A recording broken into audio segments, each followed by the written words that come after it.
Hola niños, ¿cómo están? Hoy vamos a orar, pero a Jesús y a Dios. Todos van a cerrar sus ojitos y van a repetir después de mí. Papito Dios, te damos gracias. Te damos gracias por este día, por los pastores, por los pastores, por los niños de la iglesia, por los niños de la iglesia y por todos de la iglesia.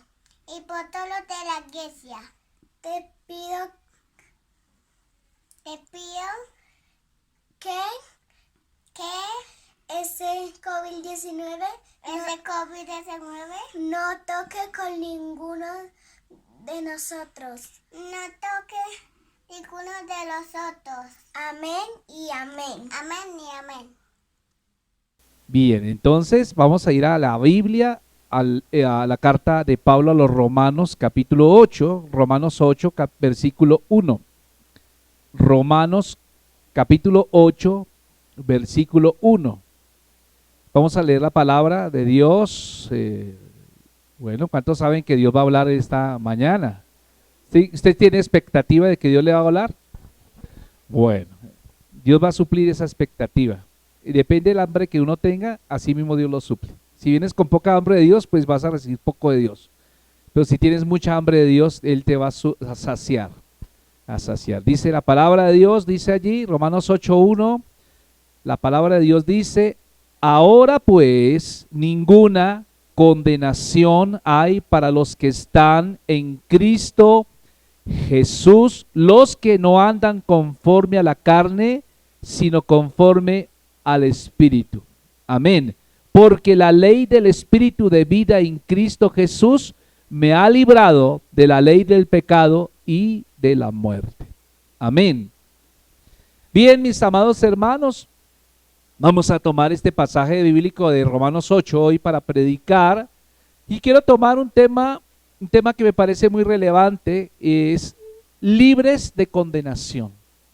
Libres de condenación. Si está tomando nota, escriba ese título, diga, ¿libres de qué? De condenación. Y ahora vean ustedes cómo Pablo empieza Romanos capítulo 8. Quiero dar un pequeño resumen acerca de la carta a los Romanos. Cuando leemos Romanos es una carta muy doctrinal, tiene muchas enseñanzas. De hecho, por Romanos fue que Martín Lutero se convirtió al Señor. ¿Sabía usted?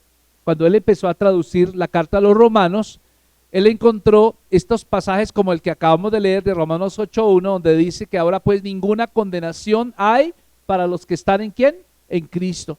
Y sabe una cosa, esto trajo libertad para este hombre, porque Martín Lutero, cuando leemos la biografía de él, y si usted tiene la oportunidad de estudiarla, de ver la película de él, usted va a encontrar que la historia de Martín Lutero, quien era un monje agustino, siempre fue una vida de condenación. Fue una vida siempre llena de culpas, porque él siempre, digamos, hacía cosas para Dios y siempre se sentía culpable. Decía, esto no estuvo bien para Dios, lo hice mal, en todo momento se sentía culpable. El hecho, cuando joven iba a estudiar para ser abogado, pero abandonó su estudio de derecho para meterse al seminario a estudiar, para ser cura, para ser monje.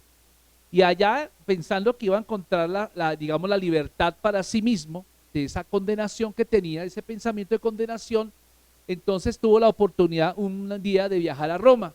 Y entonces, viajando a Roma, dijo, no, yo voy a ir allá donde voy a ser libre de esa condenación. Y más se encontraba con más condenación.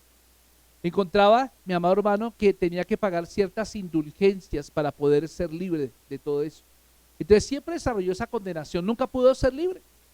Nunca pudo ser libre porque no hay método humano que pueda uno liberarlo de la condenación. ¿Me hago entender? No hay método humano que lo pueda liberar a uno. Entonces él, cuando empezó a traducir la Biblia del latín, de la Textus Receptus, de la traducción de Jerónimo, que estaba escrita en latín, la empezó a traducir a su idioma natal, que era el alemán. Él llegó con esto y encontró que la Biblia le estaba diciendo, te tengo buenas noticias, no hay ninguna condenación para los que están en Cristo Jesús. Él se encontró con esto, dijo, pero ¿cómo es posible? Y empezó a indagar aún más, a tal punto que llegó a estar tan convencido que él empezó a enseñar esto en el seminario de allá donde estaba. Y entonces, claro, esto llegó a oídos del Papa, llegó a oídos del prelado, y entonces dijo: ¿usted qué es lo que está enseñando? Usted no puede enseñar este tipo de cosas.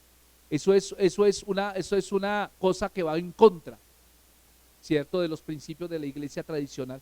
Y entonces, claro, él empezó a confrontarse, dijo: bueno, si alguno de ustedes puede demostrarme que lo que está aquí es contrario a lo que yo estoy enseñando, entonces voy a hacerles caso. Y ninguno pudo.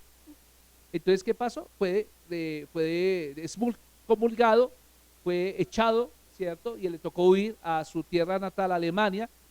Fue ahí fue donde surgió la historia de la iglesia protestante. Nos llamaron iglesia protestante porque protestamos, ¿cierto? Y la iglesia católica nos llaman los hermanos separados, pero no porque si hubiera tenido la intención inicial de separarnos, es decir, bueno, vamos a mandar rancho aparte. No, en el principio se trató de reformar eso, de esas tradiciones, y se le trató de decir a los prelados de aquel tiempo: volvamos a la esencia de la escritura, y eso no cayó bien. Entonces, ¿qué pasó? Hubo una separación, y ahí surgió la iglesia evangélica, surgió la iglesia protestante, a partir de eso, que se llamó finalmente una reforma, la reforma de Martín Lutero. Amén. Todo esto surgió por este texto bíblico. Créame, mi amado hermano, este texto bíblico hizo que surgiera la iglesia cristiana. Cuando usted lo lee, leámoslo otra vez, por favor. ¿Qué dice la Biblia? Dice: ahora pues, ninguna condenación hay para los que están en Cristo Jesús. ¿Sabe que cuando han visto una caricatura que de niño yo la veía en el tiempo? Se llama Mafalda. ¿Alguien conoce a Mafalda? ¿Alguien ha visto a Mafalda alguna vez? Me he hecho la pregunta: ¿alguien no la ha visto? Es una niña de lo corto, despelucada, ¿cierto? Chiquitina, argentina, ¿sí? Argentina, porque ella es argentina. Y entonces ella siempre en sus caricaturas medita sobre cosas del quehacer diario, y entonces siempre lo pone a pensar a uno. Pero entre una de esas caricaturas empecé a ver una que mostraba que Mafalda se estaba quejando y siempre decía: pero ya hice esto, aquello, y yo no sé por qué me siento tan culpable. Y cada vez que hacía cosas en lo humano, ella se sentía culpable y como que no hallaba paz. Entonces, lo que vimos allá es que Mafalda se estaba enfrentando contra un espíritu llamado condenación, el espíritu de la condenación. La palabra para condenación es una palabra griega que llama catacrima, así con K, todo con K, catacrima. Y me llama la atención porque catacrima es una sentencia que pronunciada por un juez, ¿cierto? Es una condena con una sugerencia de un castigo que le va a seguir. Y detrás de esa sentencia, según esta palabra, viene un ¿qué? Castigo. Y esa es la palabra que Pablo está diciendo acá. Hagámoslo una paráfrasis. Yo podría leer con toda seguridad esta palabra así: ahora pues, ninguna sentencia pronunciada, ninguna condena con sugerencia de castigo hay para los que están en Cristo Jesús. Eso quiere decir, en pocas palabras, mis amados hermanos, que el Señor está afirmando categóricamente que usted no va a estar, ya no hay ninguna sentencia sobre usted, que ya no hay ninguna condena con sugerencia de castigo que le sigue. Una persona con un espíritu de condenación se le puede comparar como aquel hombre que iba caminando por la vereda con un bulto de papa, un bulto pesado a su espalda, cuando de repente volteó y vio que en el camino venía un camión, un pequeño camión, y entonces le hizo la seña al señor del camión para que parara. El hombre del camión se detuvo y le dijo: ¿será que usted me puede acercar al pueblo? Le dijo: claro que sí, súbase. Y el hombre se subió en la parte posterior del camión, y después de un tiempo de camino, el conductor de aquel camioncito miró por su espejo retrovisor y notó que aquel hombre que acababa de recoger es ahí en la parte posterior del camión, pero cargando el bulto en su espalda. ¿Cómo usted puede pensar de esa persona?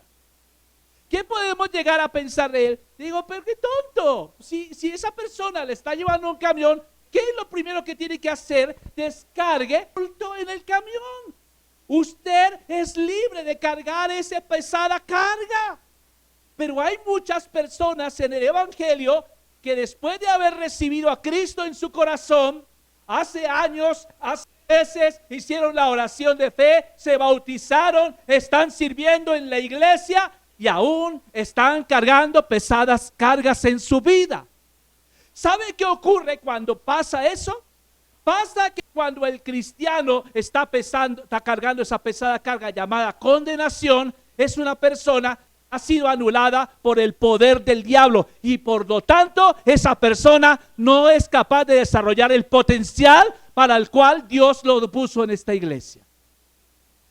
No sé si me está entendiendo, pero hay muchos cientos de kilos de equipaje, de bultos, ¿cierto? Y la Biblia lo llama condenación. La condenación es un pesado bulto que muchas veces nosotros hemos decidido cargar porque queremos, no porque Dios nos lo haya impuesto. Porque cuando tú recibiste a Cristo en tu corazón, fuiste libre una vez y para siempre. Porque la Biblia es clara, dice, ahora pues ninguna condenación hay para los que están en Cristo Jesús. ¿Cuántos son libres acá? ¿Cuántos son libres acá? Dígale, Señor, soy libre. Aleluya, gracias Jesús. Hay personas que están cargando bultos de diferentes tamaños. Algunos tienen bultos pequeños, pero los están cargando. Algunos otros están cargando bultos más grandes. Permítame decirle, mis amados hermanos, la condenación aparece en innumerables formas. Es el peso en el corazón. Su hijo crecía. Eso me pasó a mí hace muchos años. Cuando yo me hube casado con mi esposa, yo era vendedor y entré a una empresa muy grande, la cual me exigía cumplir ciertos horarios y ciertas metas. Y sabe una cosa, por cumplir las metas, por traer el dinero a la casa, me perdí lo más importante, es ver a mi hija gatear, es ver a mi hija en su primera infancia. Y después de eso, muchas veces vino en mi pensamiento un sentimiento de condenación y decía, caramba, yo por qué fui tan bobo, cambié plata por hija, cambié plata por esta cosa. ¿Sabe una cosa? Yo le había pedido perdón a mi esposa primeramente, le había pedido perdón aún a mi hija y le había pedido perdón al Señor por aquello, pero muchas veces venía el pensamiento. Si ya tú pediste perdón, ya eres libre. Ya eres libre completamente, pero el diablo es un experto en recordarte. ¿Te acuerdas? ¿Te acuerdas que tú dejaste de decirle a tu esposa que te amo esta mañana? ¿Te acuerdas que tú dejaste de hacer? ¿Sabe? El diablo es experto en eso. Porque el diablo sabe que cuando usted empiece a cargar ese bulto, usted perdió todo su potencial. Así que la condenación, mi amado hermano, como le digo, aparece en innumerables formas. Como yo le digo, es el peso de un vendedor que pocas veces está en la casa mientras crecen sus hijos. O puedo decir también, es la corriente oculta del pesar y la propia tortura mental en la mujer que hace 12 años abortó a su hijo. Y todavía viene ese pensamiento de culpa. O puedo decir, es la fastidiosa conciencia del cristiano que hace 12 minutos pronunció un crudo insulto a un imprudente conductor que se le atravesó en la calle. Puede ser, mi amado hermano, es una permanente sensación de arrepentimiento. Escuche, es una permanente sensación de arrepentimiento por la falta de oración también. Es el tipo de palabras sin decir y promesas quebrantadas.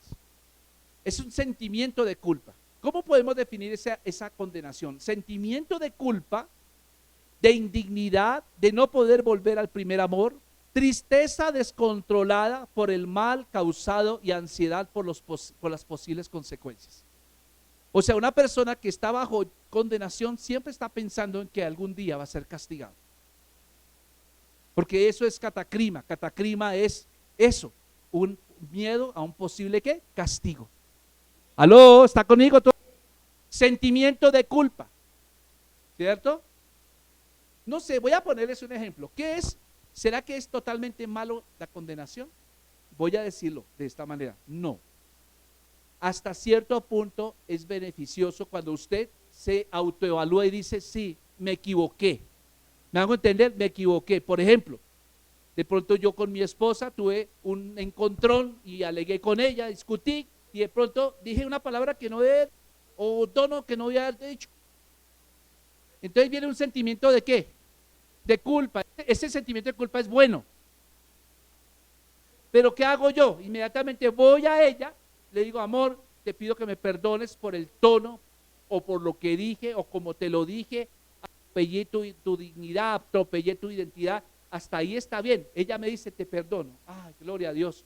Le oro al Señor, le digo, perdóname, hasta ahí bien. ¿Cuántos saben que Dios perdona? Pero imagínense que vuelve a traer ese sentimiento de culpa.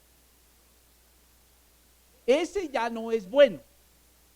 Porque el sentimiento de culpa muere en el momento en que tú te arrepientes legítimamente y legítimamente pides perdón y legítimamente recibes el perdón. Si tú sigues, después de haber hecho este proceso, sigues en este mismo pensamiento, entonces lo que ya se convirtió en algo bueno, ya se convierte en algo malo. Voy a poner un ejemplo. ¿Cuántos saben que el cloro sirve para desinfectar? ¿Sí es bueno o no es bueno el cloro? Bueno, usted limpia el cloro, pero hay unas medidas para desinfectar con cloro. Después que usted ha desinfectado con cloro, ya quedó desinfectado. Pero imagínese usted que deja el tanque del agua lleno de cloro todo el tiempo está llenando ese tanque con agua de cloro. ¿Qué pasa después? Ya no está desinfectando solamente, ahora está corroyendo la tubería, está corroyendo los plásticos, está corroyendo la manija de la taza. ¿Sí no le ha pasado que a veces como aparece como verdecito? Es porque ya el cloro pasó de ser algo beneficioso a ser algo dañino. De igual manera pasa con la condenación. Entonces, mis amados hermanos, es como cuando tú desinfectas algo con cloro, hasta cierto punto es bueno, pero cuando rechazas el perdón de Dios a través de Cristo, se vuelve algo corrosivo para tu vida. O sea, ¿cuál es el proceso para superar la condenación? El proceso es siguiente. Cuando tú sientes ese sentimiento de culpa, tienes que arrepentir legítimamente. La Biblia dice en 1 Juan 1:9 que si confesamos nuestros pecados, Él es fiel y justo para perdonar nuestros pecados y limpiarnos ¿de qué? De toda maldad. ¿Cuántos saben que Él no limpia de toda maldad? Esto es toda esa palabra. Yo le pido perdón a la persona que sea realmente en lo justo. Porque hay personas que mantienen con el espíritu de condenación y piden perdón a una persona que los hirió. Y ahí no necesariamente tienes que pedir perdón. Entonces falta ya ese es un espíritu de esclavitud. Ese es un espíritu de esclavitud que tú tienes que tratar. Tienes que decir, Señor, yo quiero discernir este espíritu. Y no tienes que pedir perdón siempre por todo. Eso pasa como cuando uno corrige a los hijos, como decíamos hoy 8 días, y uno los corrige y le está pidiendo perdón luego porque los corrigió. Eso está mal. ¿Me hago entender lo que está entiendo? Entonces, ¿qué necesitamos entender esto? Necesitamos, mis amados hermanos, pedirle al Señor sabiduría. Pídale al Señor sabiduría. Dígale, Señor, hoy te entrego este sentimiento de culpa. Te lo entrego, Señor. Algunos de nosotros incluso hemos estado cargando muchísimo, por mucho tiempo. Pensamos que es normal ir a través de la vida sujetos o cargando un bulto de papa pesado en nuestra espalda. Y la verdad, mi amado hermano, quiero decirles esto. Las personas que hacen eso es porque se han apartado de la cruz. Son personas que han dejado de lado lo más importante es su relación con el Señor y por eso viene el diablo y nos carga con esos pensamientos. Condenación, la condenación, mi amado hermano, se convierte para ellos en algo normal. Sin Jesús, mi amado hermano, todos merecemos la condenación y el castigo por el pecado. Pero Romanos 8:1 dice, ahora pues, ninguna condenación hay para los que están en Cristo Jesús. Amén. ¿Cuántos están en Cristo acá? O sea, yo le voy a decir algo. No tenemos que ir a través de la vida bajo condenación. Diga conmigo, no tengo que ir a través de la vida bajo condenación. Pero la pregunta era, ¿cómo librarnos de esa carga que nos incapacita para aceptar el perdón que ofrece el Evangelio? Y esa es la buena pregunta. La condenación es algo con lo que vamos a lidiar todos los días porque usted fue diseñado para ser un ser social. ¿Aló? Por eso usted vino a la iglesia, ¿cierto? Hay gente que no viene a la iglesia porque dice, uy, yo no voy allá porque me encuentro con fulanito de tal, y es que no me lo aguanto. O hay gente que deja de servir en algún ministerio porque no sabe fluir con otras personas.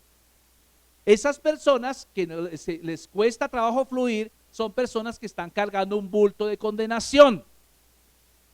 Porque tarde o temprano usted tendrá que lidiar con una persona que lo va a confrontar en su orgullo. ¿Sí o no? Mire que regularmente Dios nos pone personas que lidian con nuestro orgullo. ¿Le pasa o no pasa? Imagínense, todos fueran como la hermana Blanca, pues sería una maravilla, ¿sí o no? O todos fueran como Marco, como Gilma, sería una maravilla. ¿Cierto? Pero hay gente que tiene carácter recio, como yo. Yo soy una persona que a mí me sacan la piedra, ¿cierto? Y entonces la gente dice, uy, el pastor es bravo, uy, no, uy, y es que el pastor, y esto, y lo otro, y esto, y no, sí, no, pues soy ser humano. Somos seres humanos. Y Dios nos puso para poder fluir unos con otros, mi amado hermano. Entonces, por eso, cuando usted tiene relación con otras personas, la condenación es algo que va a venir de tiempo en tiempo. Y va a venir en diferentes grados. Escuche, es un error pensar que la condenación es un problema solo para la gente que ha cometido pecados mayores. Por ejemplo, el Molo Jojoy, Usama Bin Laden, o el señor Chávez, o el señor Maduro. No. La condenación viene a las personas más tranquilas del mundo también. ¿Cuántos son tranquilos acá? Le va a venir condenación a usted también. Entonces, por eso, mi amado hermano, ¿cómo viene? Viene con un pensamiento del pasado que usted dejó de hacer o que hizo y que no debía hacer, o viene un pensamiento del presente, puede ser grande, pequeño, no sabemos, ¿cierto? Pero es un elemento común, es un elemento que viene continuamente, un pensamiento que te atornilla, que te trae vergüenza, ¿cierto? Sobre tal vez cosas que ya tú pediste perdón al Señor, o le pediste a alguien que orara por ti, o lo confesaste, pero viene otra vez. Y quiero decirle que cualquier individuo puede ser presa de este pensamiento. La pregunta que podríamos hacernos en esta mañana es: ¿estoy permitiendo ese espíritu de condenación en mi vida? Porque en realidad no es que venga así, es que tú lo permites. Hay pensamientos que vienen y uno le abre la puerta. Entonces tú tienes toda la autoridad para cerrarle la puerta a ese pensamiento. ¿Y cómo es posible, pastor? Pues tú tienes que pensar que ya ese pecado que ya confesaste, que lo hiciste legítimamente, que lo hiciste con sinceridad, ya fue lavado por la sangre de Cristo, ya fue lavado por la sangre del Cordero. ¿Me hago entender lo que estás haciendo? Pensamiento de esa índole hace que personas no sean sólidas en el ministerio, no sean sólidas en su relación con el Señor. Son personas que divagan, son personas que están pendientes del qué dirán, son personas, si uno mira, si no lo saluda, no le estrecha la mano, yo lo vuelvo porque ese pastor no me saludó. Entonces están pendientes del qué dirán, están pendientes de la aprobación pública. Esa es la persona que está en condenación, está con un pensamiento de bajo condenación. Ahora, hagámonos las siguientes preguntas. Voy a hacerte 4 preguntas. La primera: ¿ve usted a Dios como un verdugo? ¿Como un fiscal? ¿Usted se está relacionando con Dios como si estuviera el Señor dispuesto a emitir un juicio? Como si Él estuviera sospechando en todo momento de usted, de lo que usted está haciendo y que lo está desaprobando. Si usted está viendo a Dios como aquel que lo va a castigar, déjeme decirle que tiene un espíritu de condenación. Pregunta número 2: ¿le cuesta trabajo adorar?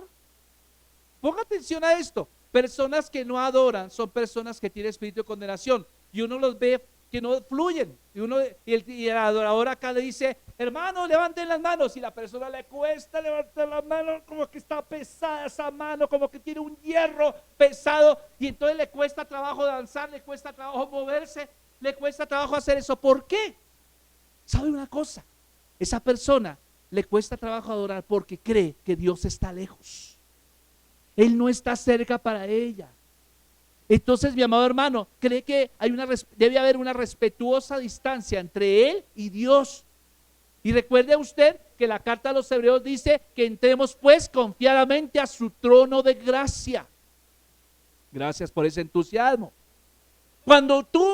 Ahora yo te hago una pregunta, cuando tú lees la Biblia, hay gente que lee la Biblia y la Biblia le revela a uno el ilimitado amor del Señor hacia nosotros, pero hay gente que encuentra todo lo contrario, simplemente intensifica su condenación.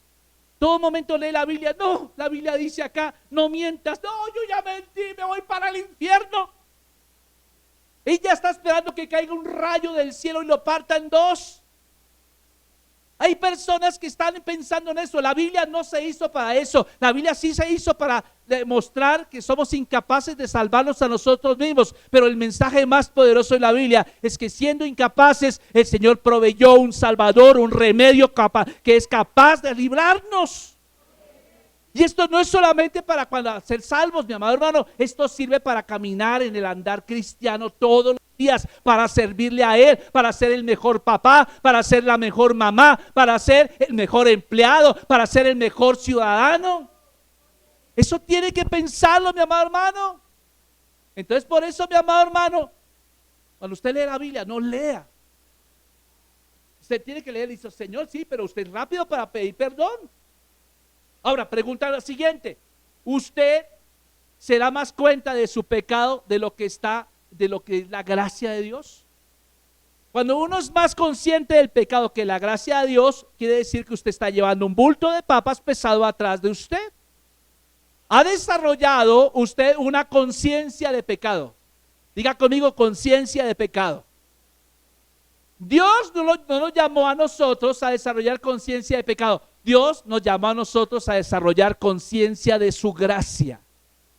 ¿Y eso cuándo sucedió? Cuando usted entregó su corazón al Señor. ¿Ve algunas señales de condenación en su vida, mi amado hermano?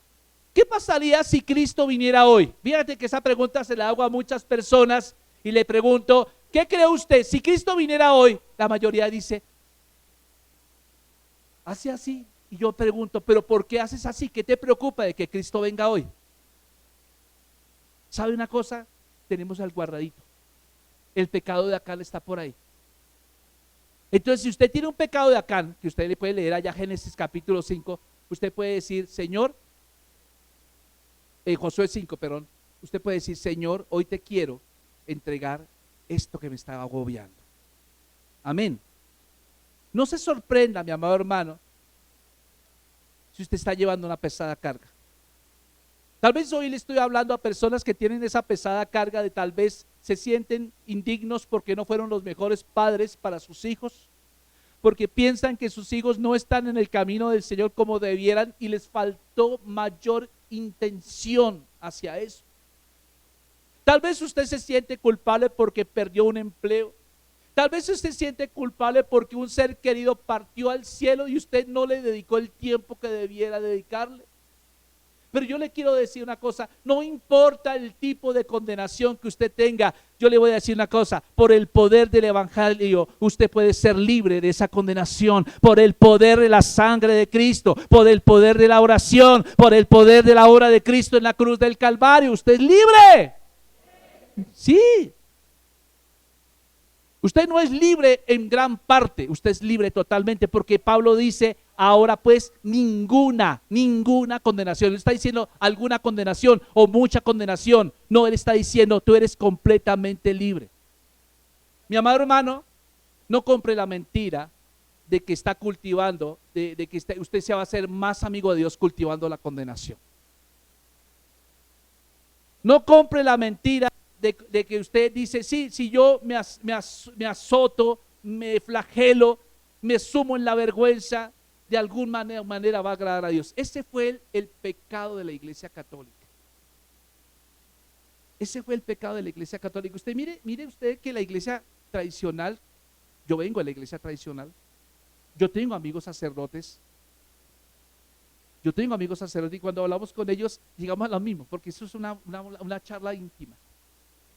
Y usted mire que siempre la tradición ha hecho que haya un sentimiento de culpabilidad en la gente. A tal punto que hasta las películas de Cantinflas y de la India María aparece una donde la monja dice, padrecito, le voy a dar unos cuantos quesitos de adelanto para pecar por los siguientes 6 meses. Indulgencias adelantadas. ¿Sí me entiende? Eso es lo que hemos recibido toda la vida. Y usted mira, los santos que están en las parroquias, ninguno sonríe, todos son tristes. Miren las expresiones de la carita de ellos. El divino niño está triste. La Virgen está así cargando, triste. Todos están tristes. ¿Por qué? Porque eso es lo que el diablo nos quiere vender, un sentimiento de ¿qué? Condenación. ¿Se imagina usted un santo riendo?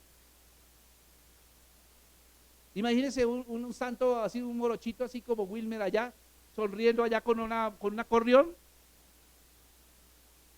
¿Sabe por qué lo hacen? Porque eso no lleva al arrepentimiento o a un sentimiento de culpa. Pero Cristo no es así.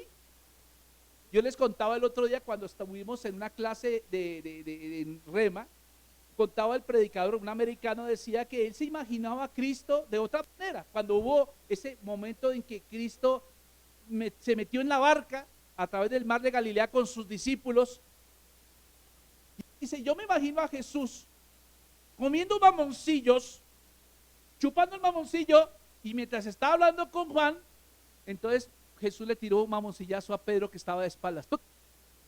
Y se hacía como el que miraba para otro lado, y todo el mundo muerto de la risa. ¿Cómo se imagina usted a Cristo, mi amado hermano? Como usted se lo imagina, como usted se relaciona con Él, es como usted es. ¿Cómo usted está mirando la Biblia? ¿Usted la está leyendo en fe o está diciendo, oye, es que me condeno, Señor? Aquí Romanos me está diciendo que yo sé que... No, pare ahí, porque eso Dios no lo rescató a usted para que siguiera en lo mismo. Cristo lo rescató para que usted sea un adorador. Así que cuando venga aquí a la iglesia, vea, voy a hacer algo, pastora, no sé si tú vas a apoyarme, pero hoy estaba allá atrás y los que estaban allá atrás estábamos bailando, los que estaban aquí adelante estaban amarrados por la silla.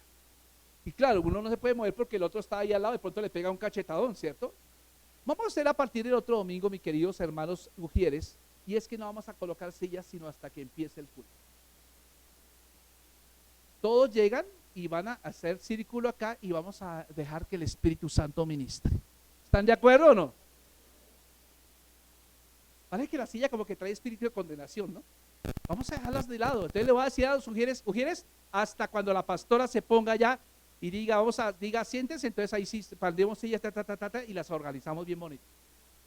Pero mientras estemos en la adoración, vamos a permitir que el espíritu de adoración fluya, porque en el espíritu de adoración hay sanidad de cáncer, en el espíritu de adoración se rompen ataduras. Entonces, mi amado hermano, Dios quiere que usted sea libre de ese espíritu de condenación. El poder del evangelio tiene esa fuerza. El Señor lo hace completamente libre. Amén. Solo cuando tú recibes el don gratuito de la gracia y vives en el bien del perdón total, que somos capaces de volvernos de las antiguas y pecadoras maneras de vivir y caminar en obediencia, motivados por su gracia, es que tú vas a ser libre. Vea, la gracia es un poder que Dios nos ha dado, es la fuerza, todo el evangelio. De hecho, todo el evangelio es gracia, para que tú puedas vivir bien. O sea, cometiste un error la semana pasada y peleaste con tu esposa, listo, supéralo, ve y pídele perdón, dale un besito, llévala a almorzar, cómprale un quesito, ¿cierto? Esos paipa, gloria a Dios, ¿cierto? Cómprale algo que le guste a ella, pídele perdón y vuelvan a empezar. No permita que esas cosas lo condenen a usted. Por eso, mi hermano, la Biblia, vaya conmigo a Lucas capítulo 7:36. Lucas 7:36, vamos a leer lo que dice la Biblia. Y aquí la Biblia registra la historia de unas muy poco comunes cenas con invitados a las que Jesús asistió a la casa de Simón el fariseo. Y usted va a leer allá en Lucas capítulo 7:36 que en esta misma tensa y poderosa escena que se describe aquí en este pasaje, se nos brinda una importante lección acerca de la condenación. Escuche bien. Y no nos referimos al por qué invitaron a Jesús a esta cena, sino a que sabemos la gran tensión que había entre él y los fariseos. Vean ustedes lo que dice Lucas capítulo 7, del 36 al 50. ¿Qué dice allí la Biblia? Lucas 7, 36 al 50. ¿Lo tienes ya ahí? Dice Jesús en el hogar de Simón el fariseo. Dice, uno de los fariseos rogó a Jesús que comiese con él. Y habiendo entrado en casa del fariseo, se sentó a la mesa. Vean ustedes, ¿cuál fue el posicionamiento? Lo invitan y Jesús entra y se sienta a la mesa. Dice, entonces una mujer de la ciudad que era pecadora, al saber que Jesús estaba a la mesa en casa del fariseo, trajo un frasco de alabastro con perfume y estando detrás de él a sus pies, llorando comenzó a regar con lágrimas sus pies y los enjugaba con sus cabellos y besaba sus pies y los ungía con el perfume.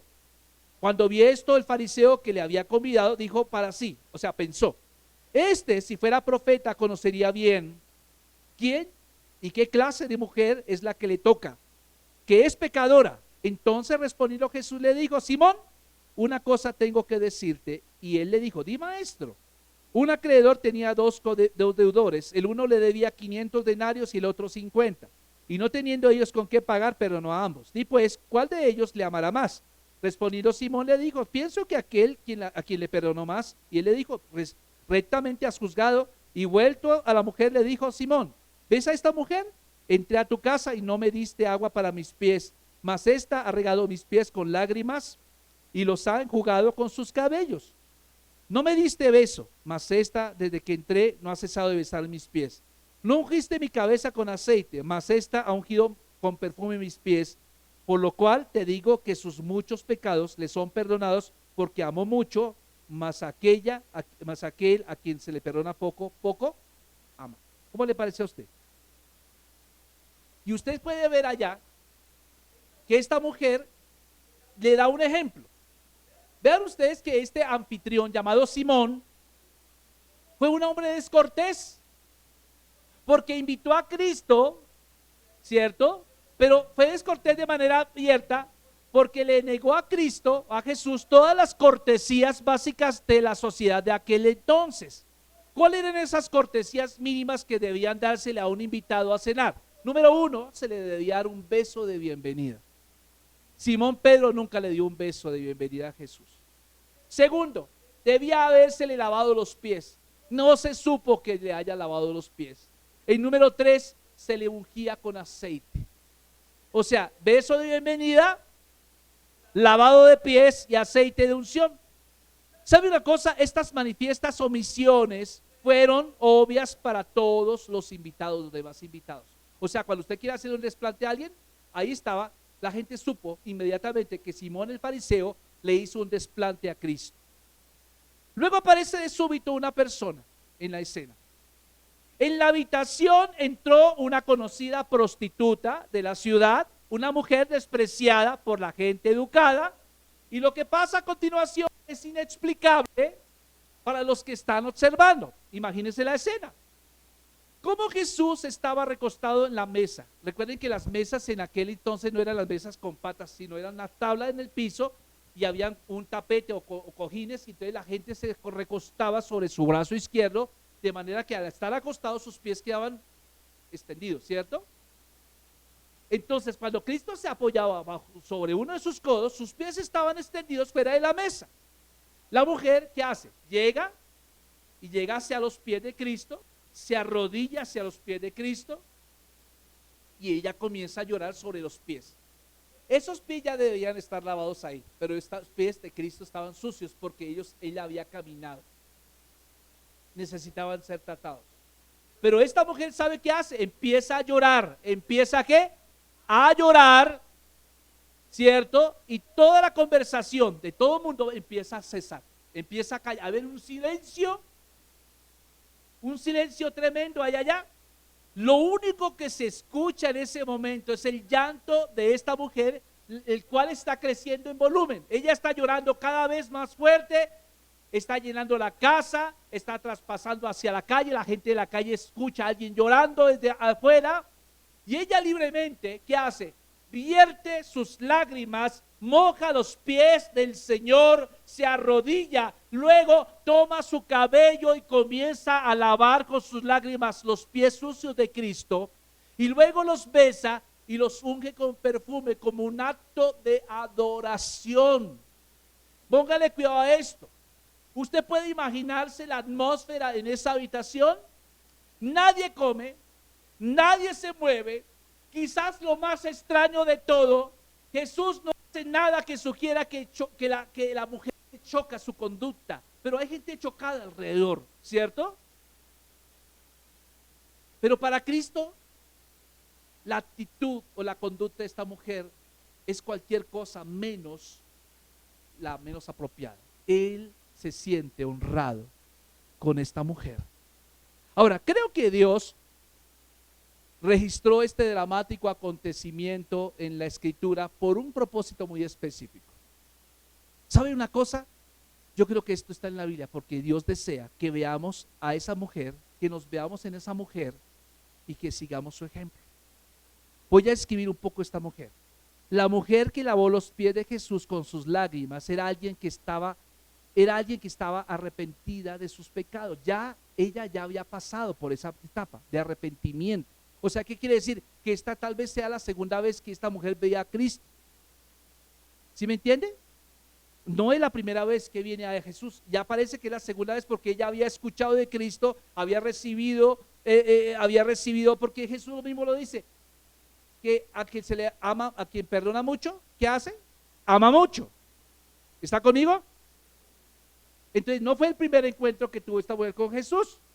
Sin duda, ella había escuchado sus enseñanzas y encontró en sus palabras la esperanza para el perdón y la limpieza que ninguna otra persona deseaba concederle a ella. Cuando la conocemos, escuche, esta mujer ya creía en Jesús. Ella ya había abandonado su antigua vida.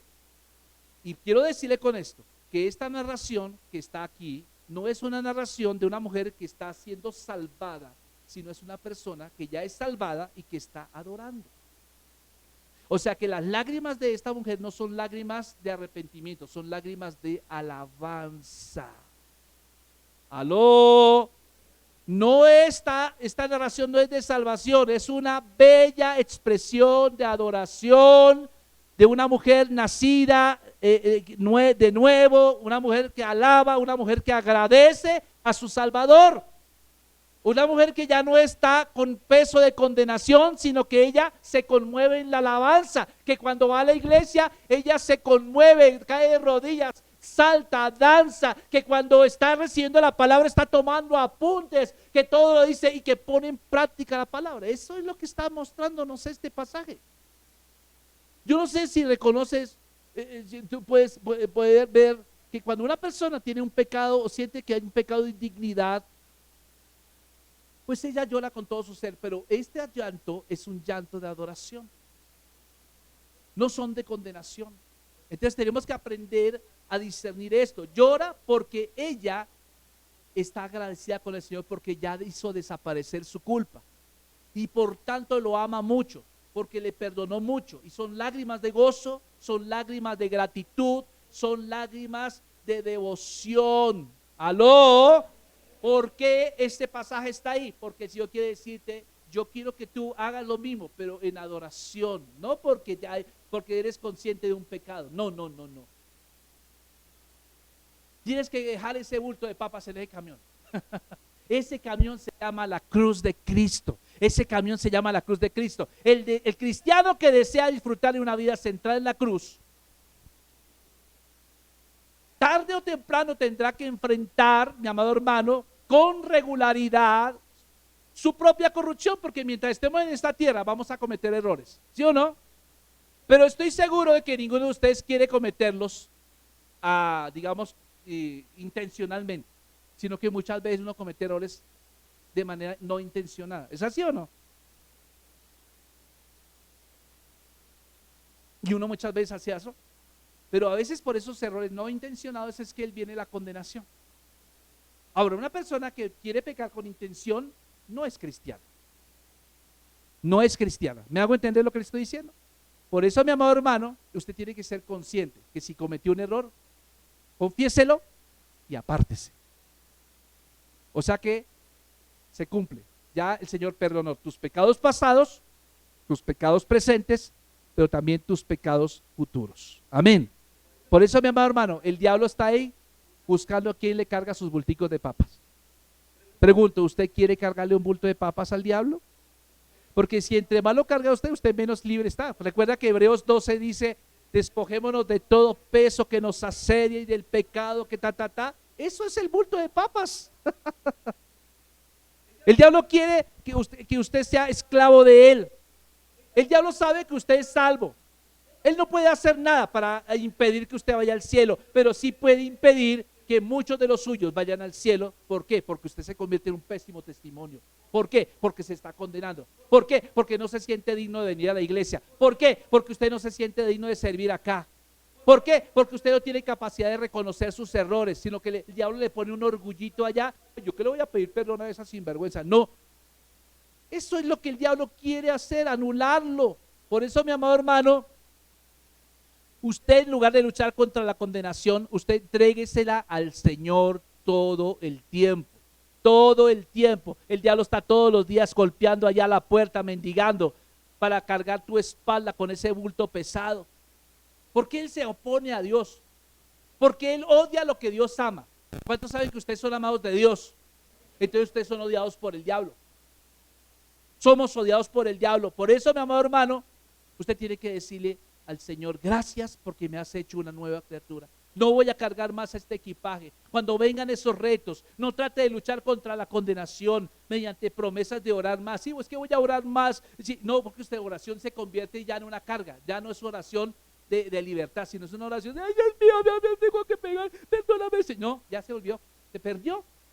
Si usted va a orar es para gozarse en la presencia del Señor. Si usted va a ayunar, ayune, pero porque quiere condenar su carne, no porque usted ya perdió la comunión con el Señor. Si usted va a estudiar la Biblia, no es para chicanear y mostrarle a otros que sí sabe Biblia, sino es para hacer más Biblia. Amén. Desde luego, mi amado hermano, Dios nos lleva a una obediencia. La obediencia es importante, mi amado hermano. Usted tiene que ser obediente. Pero en medio de todo eso cometemos errores. ¿Cuándo es que vamos a ser perfectos? Cuando estemos en el cielo. ¿Cuándo es que usted va a ser libre de toda esa condenación? Cuando esté en el cielo. Mientras tanto, sacúdase. Recuerda cuando Pablo en Hechos 7 fue a buscar leños y de pronto se equivocó de leño y cogió, fue una serpiente. Y dice que la serpiente lo mordió. Y Pablo no se puso a decir, ay, me mordió la serpiente, miren la serpiente aquí. No, ¿qué hizo? El texto dice que inmediatamente la sacudió. Cuando vengan pensamientos de condenación, sacúdase y diga, Señor, confiese su pecado, diga, Señor, te pongo este pecado en tus manos, crea en Él, crea que Él es suficiente, crea que cada gota de sangre de Cristo lo hizo a usted libre, lo hizo a usted limpio, crea en el don de la fe, mi amado hermano, deje de seguirle el consejo al diablo. Si Cristo murió en la cruz del Calvario fue para hacerlo a usted libre, no para seguir condenado. Crea, porque cuando usted sigue pensando en eso, usted está diciendo, Cristo no fue suficiente, entonces tengo que hacer algo para ayudarle. Yo le voy a decir una cosa, la obra de Cristo fue suficiente, fue perfecta y satisfizo todas las demandas del Padre y de la ley. Usted está en Cristo, usted está encristado, usted ya satisfizo todas las demandas del Padre. ¿Por qué razón? Porque usted aceptó a Cristo en su corazón y Cristo está en su vida. De manera que cuando Padre lo vea a usted, no lo está viendo a usted, está viendo lo que está en usted. ¿Y qué es lo que está en usted? Cristo, diga conmigo, Cristo está en mi corazón. Cristo expió los pecados de tu pasado. Cristo expió los pecados que acabas de cometer. Sí necesitas arrepentirte, sí. El sentimiento de culpa de cierta manera es bueno hasta cierto punto, pero ya cuando tú lo confiesas y te haces arrepentir genuinamente, sí, seguir adelante. Imagínese usted Pablo le está diciendo a Timoteo, ay Timoteo, y le dijo al rey Agripa, es que yo perseguí a la iglesia celosamente y consentí la muerte de muchos cristianos. Imagínese con el sentimiento de culpa. Él no podría estar dando de testimonio ahí, porque él sí lo hizo, pero él se arrepintió y la iglesia le creyó y le fue restituido. Entonces vemos en Pablo una persona que superó su sentimiento de culpa. Por eso en 1 Timoteo 15 dice, 1 Timoteo 1:15 dice, palabra fiel y digna de ser recibida por todos, que Cristo Jesús vino al mundo para salvar a los pecadores, de los cuales yo soy el primero. Fíjate, él sí sabía su pasado. El no tener espíritu de condenación no significa negar el pasado, significa que sí me acuerdo de él pero ahora desde una perspectiva diferente, desde la silla donde estoy con Cristo. Amén. Y luego usted el versículo dice, pero por esto fui recibido a misericordia, para que Jesucristo mostrase en mí primero toda su clemencia, para ejemplo de los que habrían de creer en él para vida eterna. O sea que Pablo no se paralizó por la condenación, al contrario, él dice, exalto la gracia de Dios al reconocer mis propias indignidades, mis propios pecados, mientras que se admiraba de la misericordia de Dios. En todo momento Pablo no sacó sus cartones, en todo momento dijo, lo que soy se lo debo al Señor. Amén. ¿Cuántos saben que lo que somos se lo debemos al Señor? Así que admita que usted es el peor pecador que se conoce, ¿sí o no? Pero admita también que esa indignidad y esa condenación Cristo la pagó en la cruz del Calvario. No se quede ahí tirado, mi amado hermano.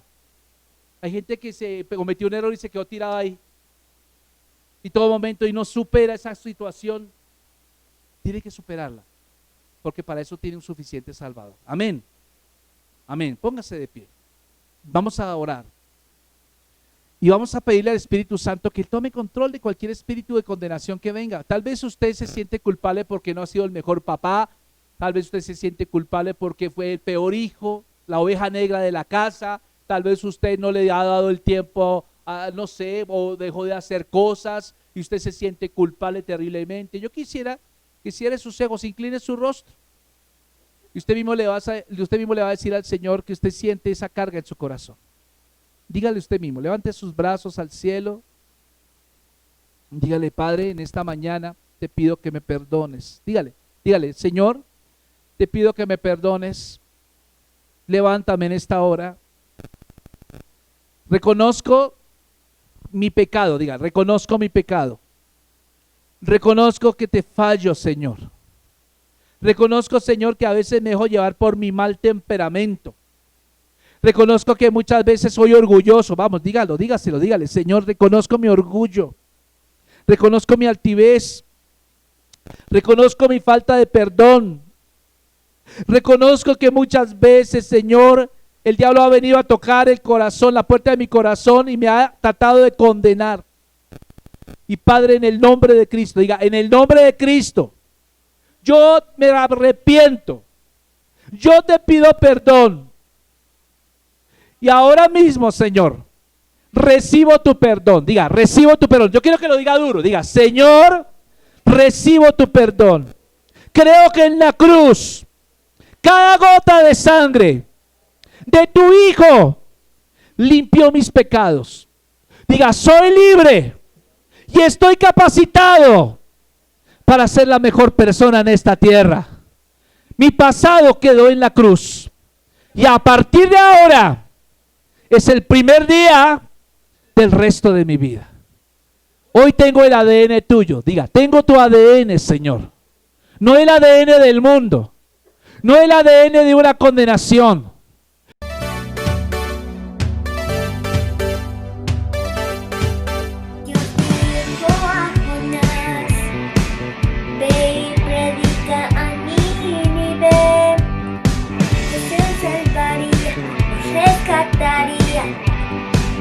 Era tiempo de hablar.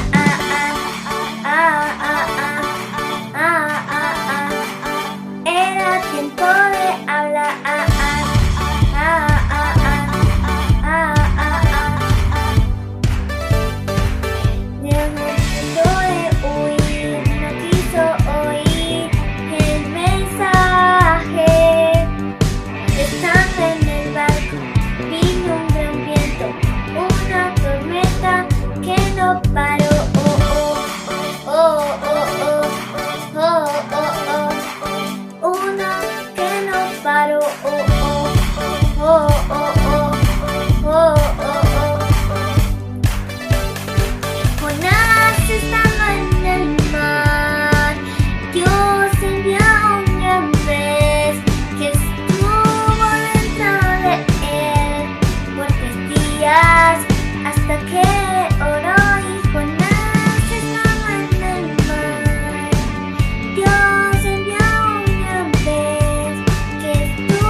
oh, oh,